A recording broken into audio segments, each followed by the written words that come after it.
বহুল আলোচিত সাম্য হত্যাকাণ্ড, এই ঘটনাটি ঘটার পরে ঢাকা বিশ্ববিদ্যালয়ে প্রায় প্রতিদিনই সন্ধ্যায় এবং সকালে বিভিন্ন সংগঠন হত্যাকাণ্ডের রহস্য উদ্ঘাটনের জন্য সভা সমাবেশ এবং দাবি দেওয়া জানায়।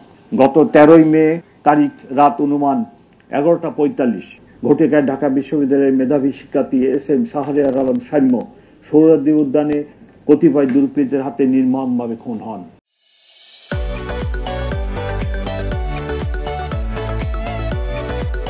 চাঞ্চল্যকর এই হত্যাকাণ্ডের ঘটনায় শাহবাগ থানায় একটি হত্যা মামলা রুজু হয় এবং ঘটনার রাতেই পুলিশ ঘটনার সাথে সংশ্লিষ্ট 3 জনকে রাজধানী বিভিন্ন জায়গা থেকে আহত অবস্থায় গ্রেপ্তার করে। ঘটনাটির গুরুত্ব বিবেচনায় আমি নিবিড় তদন্তের স্বার্থে মামলাটি ডিবিতে স্থানান্তর করি। পরবর্তীতে বিজ্ঞ আদালতের মাধ্যমে ধৃত 3 আসামিকে রিমান্ডে নিয়ে জিজ্ঞাসাবাদ, প্রাপ্ত গোয়েন্দা তথ্য ও প্রযুক্তিগত বিশ্লেষণের মাধ্যমে ঘটনাস্থলে সরাসরি উপস্থিত ও হত্যাকাণ্ডে অংশগ্রহণকারীদের শনাক্ত করা হয়।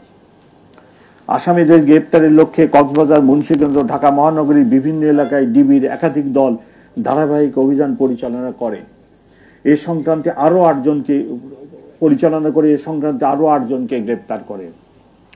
গ্রেপ্তারকৃত হলেন রাব্বি, কবুতর রাব্বি, 2 মেহেদি, 3 পাপেল, 4 রিপন, 5 সোহাগ, 6 রবিন, 7 হৃদয়, 8 সুজন সরকার।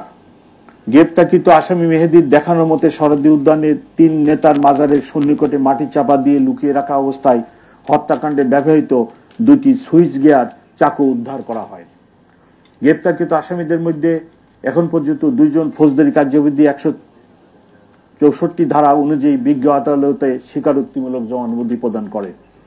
এই ঘৃণিত হত্যাকাণ্ডে জড়িত আসামিদের দৃষ্টান্তমূলক শাস্তির লক্ষ্যে মামলাটির সুষ্ঠু তদন্ত নিশ্চিত করা হচ্ছে।